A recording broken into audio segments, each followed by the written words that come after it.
Cyril Hanouna et le padel. Voilà, c'est une question qu'on me pose énormément sur les différents tournois de paddle. C'est d'ailleurs la question qu'on m'a le plus posée. Ça revient très souvent, que ce soit sur les réseaux sociaux, que ce soit quand je participe à des tournois de paddle. Est-ce que Cyril Hanouna joue vraiment un haut niveau de paddle? Parce qu'il faut savoir qu'il est quand même dans le top 100 français au paddle. Alors, est-ce qu'il vaut ce classement? Est-ce qu'il ne les vaut pas? C'est une enquête que nous avons menée, signée Léo Poulain et Tams Productions. Avant de commencer cette vidéo, je voulais vous parler d'un nouveau produit que je viens de découvrir. Vous allez voir dès la première fois où vous allez l'utiliser, vous allez sentir direct la différence. Ce sont les bandes nasales Fresh Flow. Donc ce sont des bandes, on va l'ouvrir ensemble. Donc tac, petit pack opening en direct. Hop là. Voilà, ressemble à ça ces bandes nasales. Ce sont des bandes qu'on va venir placer au niveau des narines. On va le faire en direct. Paf. Hyper facile à mettre, on a deux petits bouts à enlever et on vient placer ça là. Bon, au début, on a l'impression qu'on ressemble un peu à rien, mais moi je m'y suis habitué, j'adore. Il y a pas mal de joueurs qui commencent à utiliser ça aujourd'hui, comme par exemple Alcaraz et Chingoto. Ça va venir écarter les narines, ce qui va venir faciliter la respiration. Ce qui est vachement bien avec ces bandes nasales justement, c'est qu'elles sont faites pour les sportifs. Donc ça veut dire que si vous transpirez au niveau du nez, elles ne vont pas s'enlever. Parce que moi j'ai eu l'occasion avant d'en tester et les bandes s'enlevaient. Donc ça c'était pas évident et c'était un petit peu chiant parce qu'il fallait les changer toutes les 10 minutes. Là, peu importe le temps que vous allez les garder, elles vont rester et ça ne va pas bouger. Donc ça c'est juste incroyable. Dans un second temps, elles peuvent même être utilisées dans un usage quotidien pour des personnes ayant des problèmes de respiration ou de cloison nasale. Vous allez voir que vous allez beaucoup mieux respirer. Et enfin, ça peut être aussi utilisé la nuit si vous avez des problèmes de ronflement. Voilà, on connaît tous une personne qui ronfle comme un gros porc la nuit.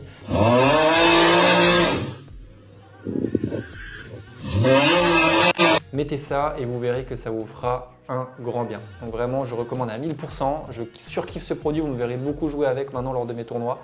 En plus de ça, profitez-en car avec le code LEO15, vous aurez 15% de réduction sur l'achat des bandes nasales. En plus de ça, il propose de temps en temps des petites offres. Donc par exemple, s'il y a moins 20%, eh bien mon code il va être cumulable avec les autres offres. Alors allez-y, on fonce et en plus de ça, la livraison est gratuite en France. C'est parti pour cette vidéo 100% Cyril Hanouna. Alors évidemment, Cyril Hanouna, il ne laisse pas indifférent. En revanche, aujourd'hui, on n'est pas du tout là pour parler de lui, on n'est pas là pour parler de sa personnalité, parce que c'est un personnage qui est clivant, soit on l'aime, soit on le déteste. En tout cas, c'est sûr, c'est un personnage qui ne laisse pas indifférent.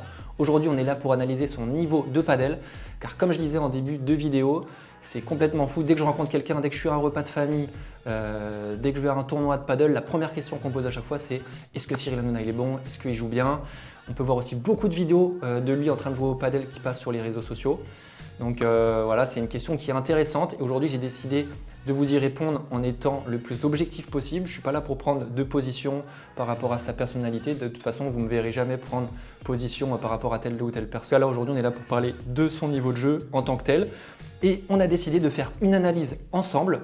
Donc là, on va se rendre sur un site qui s'appelle TenUp. Donc pour ceux qui ne connaissent pas, TenUp, c'est une application sur laquelle vous pouvez aller trouver votre classement de padel.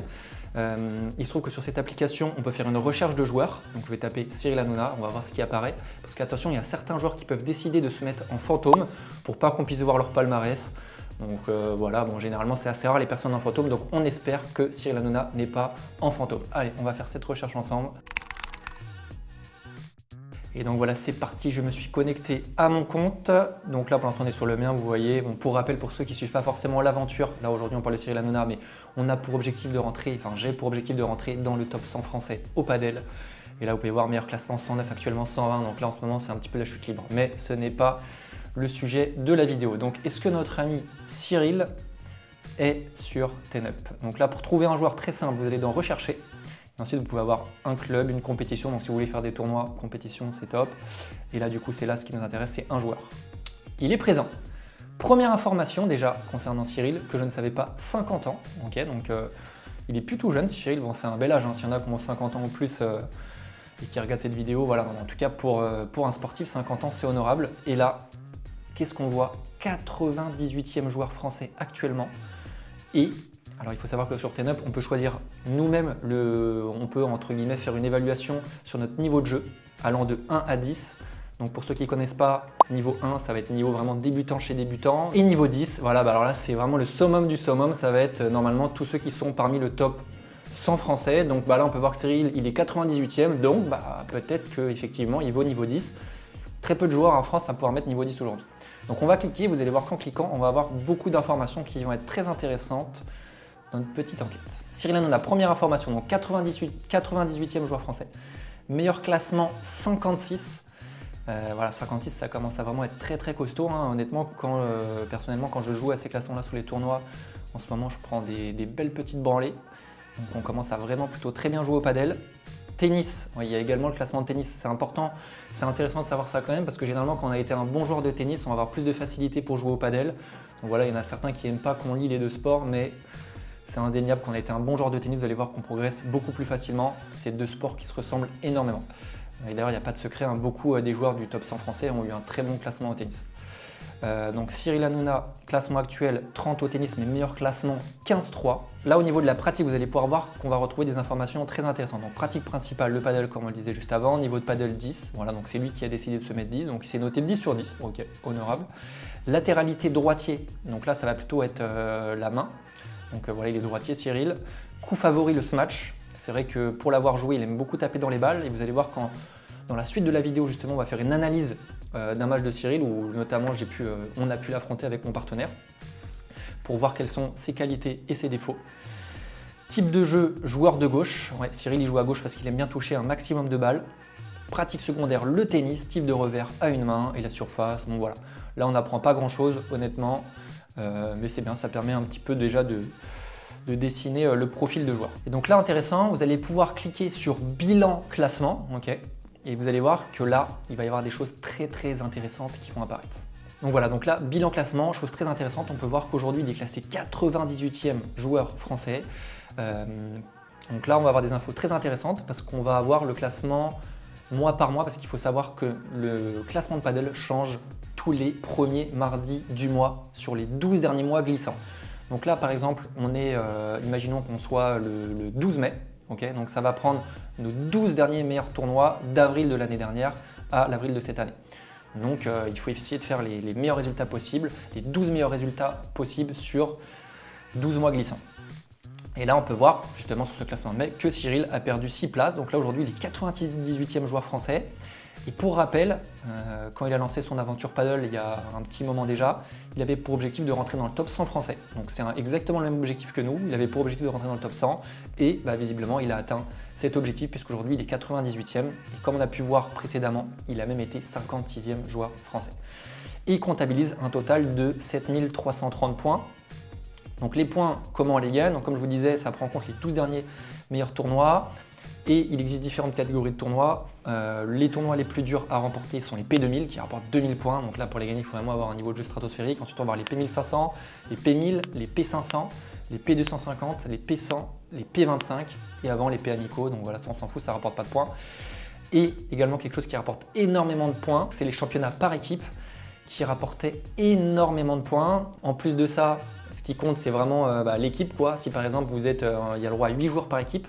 Si jamais vous êtes joueur numéro 8 et que vous jouez qu'un match, par exemple, et même si vous le perdez, mais que votre équipe remporte par exemple la Nationale 1, et vous prenez un nombre de points qui est juste colossal. Donc il y a beaucoup de joueurs qui jouent là-dessus, qui se font beaucoup de points en championnat par équipe et qui vont avoir un classement complètement cheaté et pas forcément mérité. Et on verra tout à l'heure justement s'il y a le par équipe de présent dans le palmarès de Cyril. Donc, évolution de son classement. Donc là, très intéressant, on peut voir son classement sur les 12 derniers mois glissants. Donc, comme je vous le disais, on prend en compte sur les 12 derniers mois. Donc là, ça va évidemment du coup de juillet 2024 à mai 2025. Ok. Donc là, 63, 62, 62, 68, 87. Là, il est un peu descendu, 77, 74. Voilà, donc ça reste à peu près… ça descend un petit peu. On voit qu'il y a une courbe un petit peu descendante là sur ces 12 derniers mois. Là, en cliquant sur tout l'historique, qu'est-ce qu'on va pouvoir voir? Très intéressant ça, tout l'historique, d'accord. Donc en septembre 2020, Cyril était classé 3763, donc ça devait être à peu près à cette période-là qu'il a tenté d'atteindre le top 100 français. En un an, il est passé 1157, donc vraiment grosse progression. Donc là, il a gagné 2400 places. 2022, 252, pareil, il continue de péter les compteurs. Derrière, 127 en 2023. Et en septembre 2024, pardon, 62e. Donc vraiment une courbe qui est juste magnifique. Qui là en ce moment il est un petit peu en train de descendre, elle est vraiment croissante sa courbe, donc très intéressant. Donc là, maintenant, on va rentrer dans vraiment quelque chose de très intéressant parce que là, pour l'instant, toutes les stats montrent que vraiment, c'est un profil qui fait que progresser, qui a un super classement. Voilà, en revanche, voilà, on a le profil de joueur, on a son auto-évaluation, à quel niveau lui, il se jauge, donc il se jauge à peu près à 10 sur 10. Voilà, donc on a eu plein d'informations, mais là justement on va avoir l'historique de ces tournois, donc les tournois qui ont été joués, ainsi que le nom de ses partenaires. Parce qu'il faut savoir que le padel, évidemment, c'est un sport qui se joue à deux, c'est pas comme au tennis, hein, voilà, où on est seul sur la piste. C'est un sport qui se joue à deux, donc quand on a un bon partenaire, évidemment, c'est plus facile. Et en plus de ça, dans les tournois, il faut savoir que plus notre poids d'équipe, donc imaginons que mon partenaire il soit classé 5e français et que moi par exemple je sois 1000, c'est le poids d'équipe qui va compter. Donc ça nous fait un poids de 1005, donc 1000 plus 5, donc on a un poids d'équipe de 1005.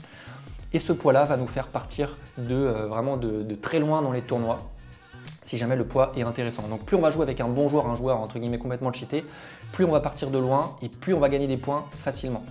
Par exemple, pour vous donner un ordre d'idée, moi aujourd'hui je suis classé 120e joueur français. Si je décide de jouer avec Thomas Legge, qui est numéro 1 français, ça nous fait un poids d'équipe à 121. Et avec un point d'équipe à 121, ça nous permettrait sans doute de partir à chaque fois des huitièmes de finale en P1000 ou même peut-être d'aller dans le tableau, directement dans le tableau principal en P1500.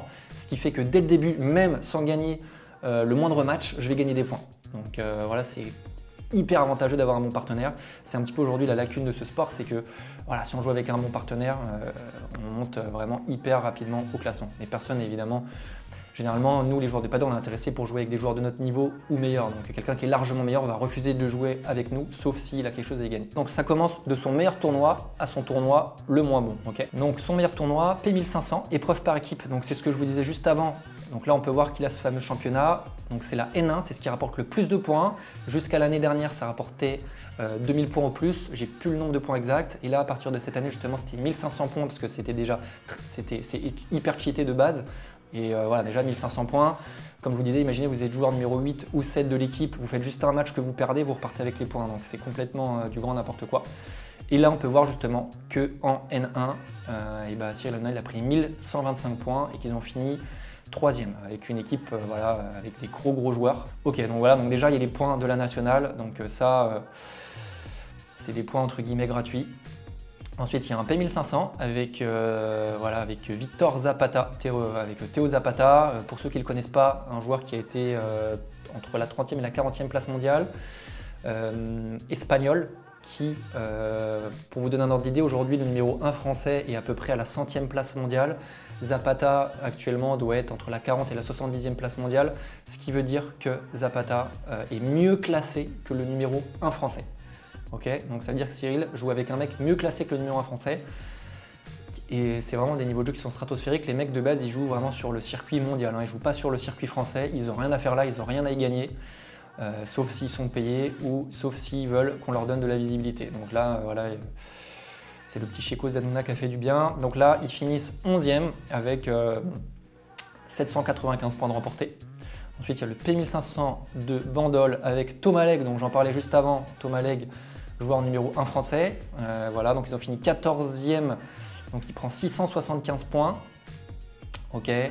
Ensuite, on a les régionaux. Régionaux, c'est un tournoi aussi qui rapporte beaucoup de points. Les régionaux, c'est le tournoi qui va rassembler entre guillemets les meilleurs joueurs de la région. Bon, il y a quelques petites dérives, mais on n'est pas là pour expliquer le déroulement de ce tournoi. Là, il a joué avec Thomas Brissot, il prend 650 points. Et derrière, après, il joue avec Zapata, Mario Huete, pareil, qui est dans le top 100 mondial, ou qui a été Zapata, un Espagnol, Arthur Hugoninck, pareil, qui est dans le top 15 français, Adrien Maigret, qui a été X fois champion de France de padel, Derek, pareil, qui joue le circuit FIP, un Espagnol, Johan Bergeron, qui a déjà été plusieurs fois champion numéro 1 français également, un Espagnol, Jérôme Zerio, top 10 français. Voilà, donc on peut voir, voilà, je dis pas tout. Il n'y a que des Espagnols ou des top 15 français. Et encore, je pense que le 15e français, c'est le pire classement qu'on peut voir dans son palmarès. Donc voilà, c'est confirmé. Il joue qu'avec des joueurs complètement cheatés. Hein. Il ne joue pas avec Tintin et Milou. Il joue avec des mecs qui sont tous monstrueux. Et en plus de ça, on peut voir que les résultats ne sont pas si ouf que ça. Hein, enfin, sont même pas bons. Hein, parce que là, son meilleur tournoi, c'est une 3e place en N1 avec 1125 points, sachant qu'il n'a pas joué. Il a dû juste jouer un match il a juste dû jouer un match où on l'a mis sur la fiche de match et c'est même pas sûr qu'il ait joué ce match-là. Et derrière, il fait des résultats qui laissent quand même à désirer. Un 11e quand on joue avec un mec qui est le meilleur que le numéro 1 français. Derrière, Thomas Ley, 14e sur un P1500. Et voilà, sur du P1000, derrière 8e, P1500, 18e, P1000, 12e, P500. Voilà, il a remporté un P500.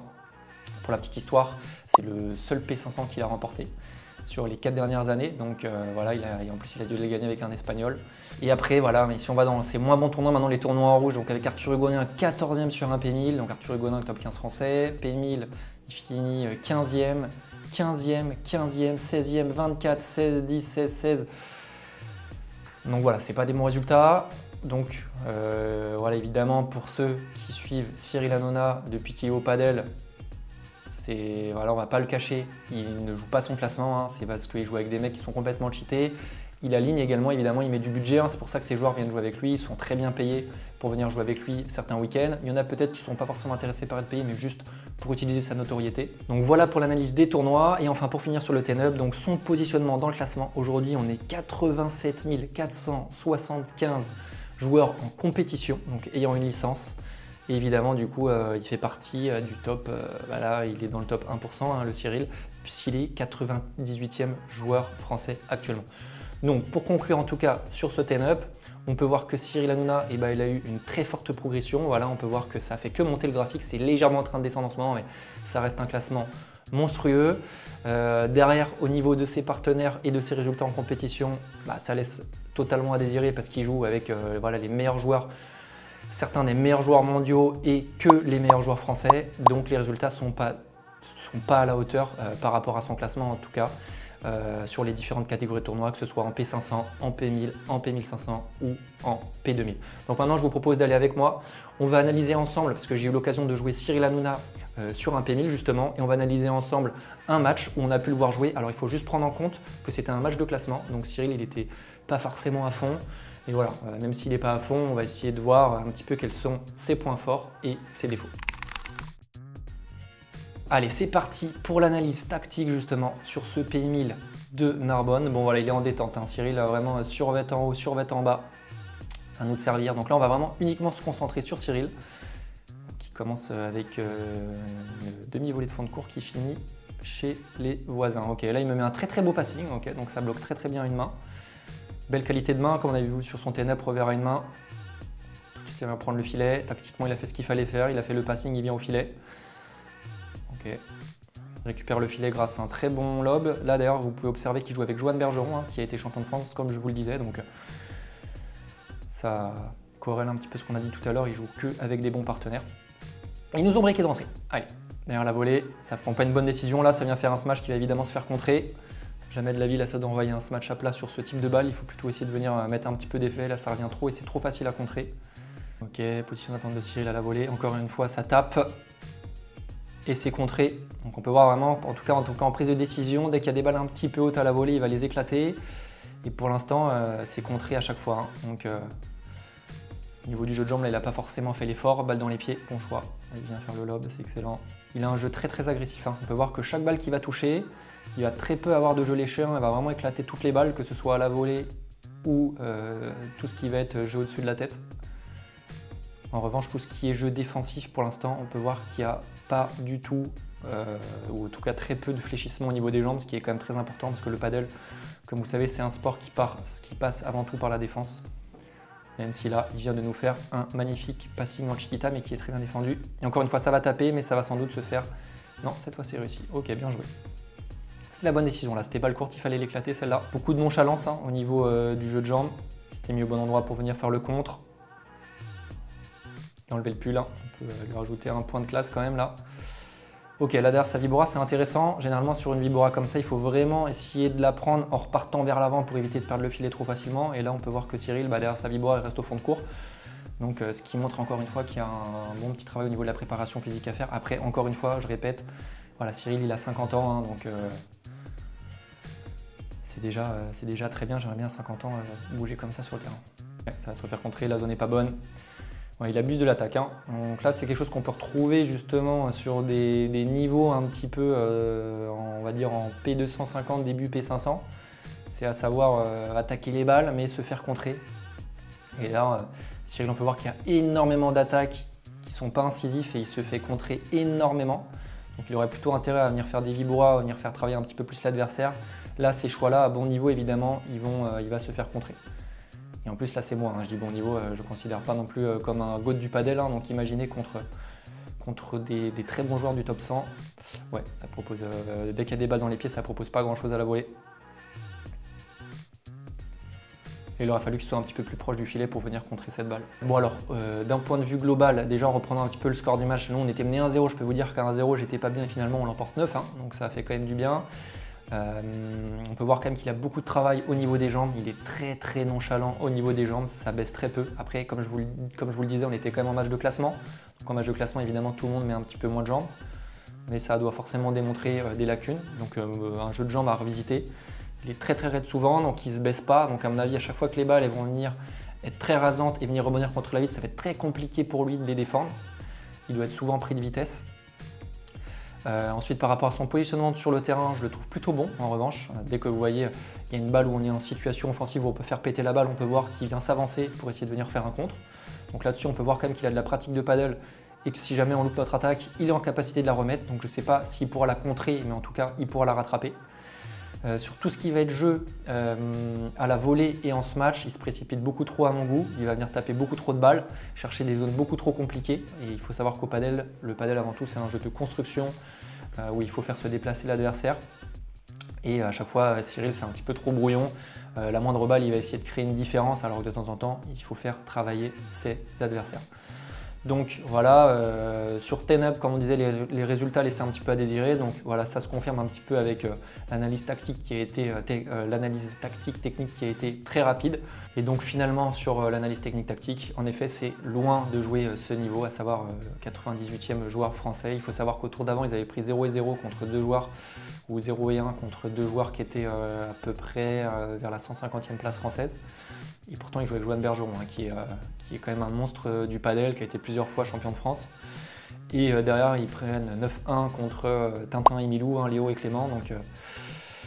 Donc voilà, ça laisse à désirer aussi sur le travail, sur le côté tactique technique. Après, évidemment, je juge par rapport à son classement, hein, parce que Cyril, il joue quand même bien.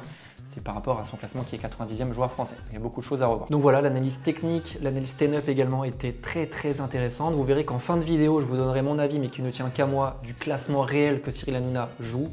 Mais là maintenant, on va parler évidemment quand même de son impact, qu'il soit positif ou négatif, et également l'impact structurel de Cyril Hanouna dans le milieu du padel. Mais avant ça, on va quand même parler de l'impact financier, puisque Cyril Hanouna a un énorme impact financier quand même pour la planète padel. Il fait du bien à énormément de monde et ça, il faut le rappeler quand même. Aujourd'hui, les joueurs qui vont jouer des tournois de padel avec Cyril Hanouna, voilà, il faut savoir, évidemment, quand on est le numéro 1 français, le numéro 10 français ou le 40e joueur mondial, on vient pas pour ses beaux yeux, on vient parce qu'on a un beau chécos à la clé, hein.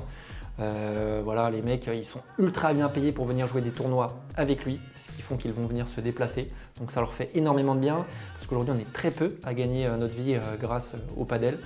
Il y a très peu de joueurs, en tout cas parmi les meilleurs joueurs français et même parmi les meilleurs joueurs mondiaux. Un mec comme Théo Zapata, qui est 40e joueur mondial, il faut savoir que voilà, il ne gagne pas des milliers des cents. C'est pas comme au tennis où le 40e joueur mondial va gagner énormément d'argent. Là, au padel, c'est compliqué. Il va y avoir le revenu des sponsors, le revenu des tournois. Mais pour gagner de l'argent dans les tournois, il faut aller très loin. Et du coup, évidemment, c'est compliqué. Donc ces joueurs-là, pour pouvoir jouer avec Cyril, ils vont se faire payer des très belles sommes juste pour venir jouer à des tournois en France où ça va absolument rien leur rapporter, en tout cas sur le point de vue sportif. Il va faire également énormément de bien au club. Par exemple, là, quand on allait au tournoi de Narbonne, on ne pouvait même pas marcher, c'était bondé de monde. Je pense qu'on va vous montrer quelques images, je crois qu'on a ça encore. Mais on ne pouvait même pas marcher, tout le monde était là pour Cyril Hanouna. Donc comme vous savez, Cyril Hanouna, c'est un personnage clivant. Mais en tout cas, j'ai rarement vu ça. Donc c'est soit on l'aime pas, soit les mecs sont complètement fans de lui. Il y en a plein qui voulaient prendre des photos avec lui. Le club était vraiment blindé de chez blindé. Et d'ailleurs, entre guillemets, grâce à lui, j'ai eu l'occasion de pouvoir jouer un match avec, je pense, 200 personnes autour du terrain. Donc c'était un truc de fou parce que les gens attendaient Cyril. Donc en attendant, ils regardaient notre match. Donc c'était vraiment très sympa. Donc évidemment, s'il attire plus de monde, ça veut dire qu'il va y avoir plus de consommation au sein des clubs. Et d'ailleurs, les clubs aujourd'hui jouent beaucoup là-dessus, où ils vont mettre Cyril Hanouna en avant, ils vont dire que Cyril Hanouna vient, ils vont le mettre sur les affiches et ça va faire venir beaucoup de monde. Donc les clubs s'en servent, pour les joueurs, il fait beaucoup de bien. Et même pour nous, vous pouvez voir que la vidéo la plus vue de la chaîne, c'était ma confrontation avec Cyril Hanouna. Donc truc complètement fou, la vidéo là aujourd'hui, elle a plus de 250 000 vues. Donc je sais pas si vous vous rendez compte, c'est complètement fou.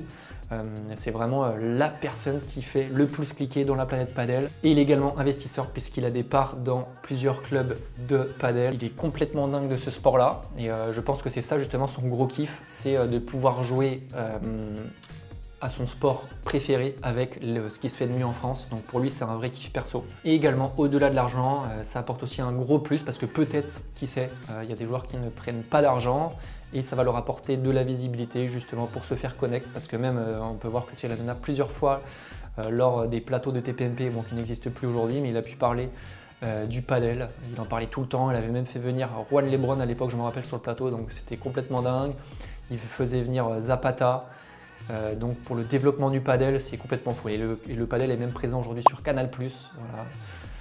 Donc Cyril Hanouna y est pour énormément dans l'explosion de ce sport, hein, parce que le padel, je pense que sur les dernières années, c'est le sport qui explose le plus en France. Ça fait quasiment du x2 tous les ans. Et Cyril Hanouna y contribue grandement. Donc, on peut conclure que l'impact financier et structurel dans le milieu du padel de Cyril Hanouna fait énormément de bien et est très positif, même si c'est un personnage qui fait beaucoup parler de lui. En tout cas, moi, je peux quand même vous dire une chose, qu'on l'aime ou qu'on l'aime pas, sur les tournois de padel, il a toujours été hyper respectueux. Parmi les joueurs de padel, pareil, en tant que joueur de padel, on le trouve vraiment très sympathique, il est toujours respectueux avec les joueurs. Voilà, il est poli, tout se passe très très bien avec lui sur le terrain, il n'y a aucune histoire. Donc vraiment par rapport à ça, absolument rien à dire, il est irréprochable. La réponse tant attendue, quel est le classement de Cyril Hanouna? Bon voilà, je vais me mouiller hein, parce que je vais dire un petit peu tout haut ce que tout le monde pense tout bas. Après voilà, c'est que mon point de vue. Moi je pense que Cyril il joue à peu près aux alentours de la 1500e place française. Donc voilà, là il a pris une grosse claque hein, parce que bon, il est quand même classé 98. En revanche, je pense, après en avoir parlé avec différentes personnes qui ont pu le voir jouer au quotidien, différents coachs qui ont pu l'analyser pendant ses matchs, moi-même pour l'avoir joué en tournoi, voilà, je pense qu'il est plus proche des 1500 que des 98. Ça se voit au niveau de ses résultats hein, de toute façon et par rapport à tout ce qu'on a pu dire précédemment dans la vidéo. Alors moi le premier, il faut savoir que voilà, j'ai été surclassé aussi à un moment, donc t'inquiète pas Cyril, c'est pas très grave, hein, jouer à peu près 1500 quand on a 50 ans, c'est tout à fait honorable, franchement c'est juste magnifique. Ça peut faire du bien de redescendre, moi depuis que je suis redescendu à mon vrai niveau, honnêtement je me sens beaucoup mieux. Mais bon, après voilà, c'est son kiff perso, je pense que Cyril, voilà, il kiffe tellement ce sport qu'il a envie de se faire plaisir, il joue avec des top players et ce qui fait qu'il est bien classé. Je pense que c'est ça son plaisir, c'est de jouer avec des très très bons joueurs et automatiquement il se retrouve bien classé. Et il en a totalement le droit hein, puisque c'est autorisé dans les règles du sport. Après évidemment, Cyril Hanouna il apporte énormément de points positifs. Est-ce que son classement est mérité? Selon moi, non. Est-ce qu'il apporte de la lumière? Ça, c'est sûr que oui. Est-ce qu'il aide le padel en France? Pour moi, oui. Donc à la fin, s'il fait progresser le sport, on a tous à y gagner. J'espère que cette vidéo vous a plu. En tout cas, nous, on a pris du plaisir à la tourner. N'hésitez pas à donner votre avis dans les commentaires sur le phénomène Hanouna au padel en essayant de ne pas déverser de la haine. Hein. Le but, c'est que ce soit des avis constructifs. Comme ça, nous, on prendra beaucoup de plaisir à y répondre. On n'oublie pas également de s'abonner, très très important pour le développement de la chaîne, hein. Vraiment de s'abonner, ça contribue énormément à votre travail, à notre travail pardon, et en plus c'est gratuit. Et en vous abonnant, vous recevrez évidemment nos nouvelles vidéos puisque tous les dimanches à 17 h on publie une nouvelle vidéo, que ce soit des matchs où je suis en compétition, que ce soit des enquêtes exclusives comme vous avez pu voir aujourd'hui ou des concepts. Voilà, en tout cas nous on fait plein de choses autour du padel et on kiffe ça, donc on compte sur vous, on s'abonne, on vous fait des bisous et je vous dis à la semaine prochaine pour une prochaine vidéo.